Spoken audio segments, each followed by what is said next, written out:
Welcome back to the Tool Crib. Today we are going to be looking at a set of Klein cable cutters. These things are a must-have for us.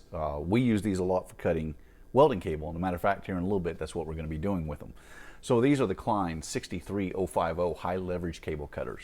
Now they do make a couple of different versions of this. There is this version, which is regular high leverage. They also make an insulated high leverage version, as well as set in their Journeyman series. And I think they have a compact version as well. It's about 1.5 inches shorter. This particular one is about 9.5 inches in length. In fact, it's been a while since I checked them. We'll see exactly what they are. 9 3/8 overall length on these.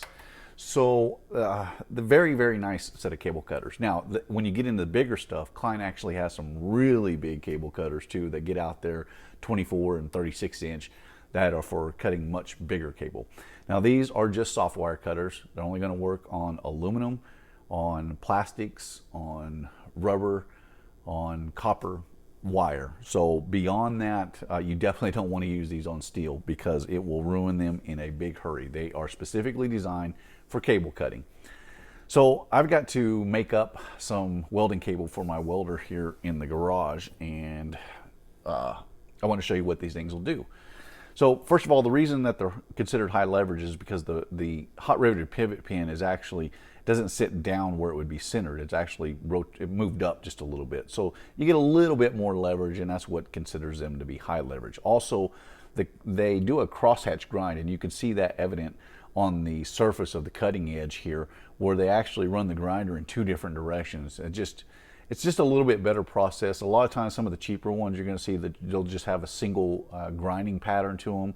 And if the grinding wheel that they're using or the surface grinders that they're using are not quite perfect, then you'll get a little bit of a variation depending on how bad a shape the grinding wheel actually is.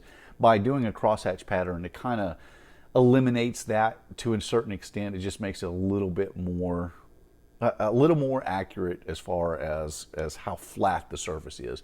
Now, I've seen some cheaper ones that they had a single grind pattern, but they were actually pretty good. So, but I like to give my money to Klein.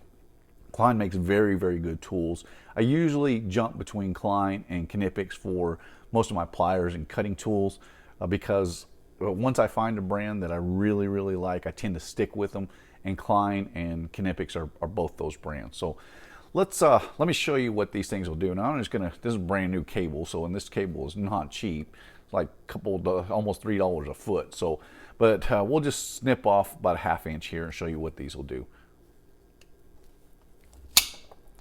You see how clean that thing cuts? That's just amazing how clean that thing cuts. And it's just hugely beneficial for making nice, clean, square cuts. And we use this a lot in 1/0 and 2/0 welding cable because that's normally what we're working with when we're making up our welding leads. So this is the Klein high leverage cable cutters, model number 63050. They are a definite must-have in the toolbox for us. My name is Ben. You've been watching the Texas Tool Crib. I appreciate you watching, and I will see you in the next one.